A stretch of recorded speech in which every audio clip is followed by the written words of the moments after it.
By the way, may nakita pala ako dito sa online world and masyado akong curious. So, dahil na-try ko yung sabon nila na black. So, eto ay tinry ko naman ang kanilang lotion. So, nag-order ako. Yan, hindi pa nabuksan. So, ngayon ay bubuksan na natin at i-try. So, let's try on this Prestige International Niacinamide for skin whitening and moisturizing. Dahil naubusan na kami ng lotion, kaya i-open ko na siya. Para bukas ay meron na kaming lotion. Okay. So, yan, 250 ml pala siya. So, 250 ml and it has niacinamide, hyaluronic acid, snail extract, centella asiatica, papaya extract, and omnicare extract.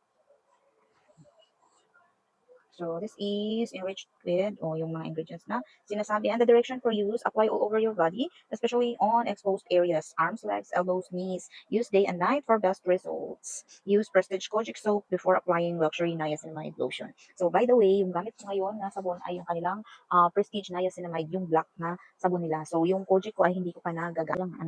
Oh, yan. So, meron na tayong product. So, ang bango. I-apply na natin sa ating arms. So, tingnan nyo ha. Sa arms at saka sa elbow.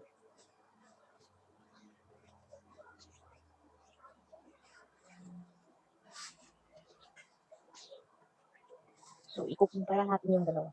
So, yan yung meron at itong isa hindi ko nilagyan. So, see? So, kung may nakita kayong difference, yun na yun. Kung wala, ay, ewan ko. Okay, so once again, eto si Prestige Niacinamide Lotion. Ilalagay ko lang sa link kung nagustuhan nyo.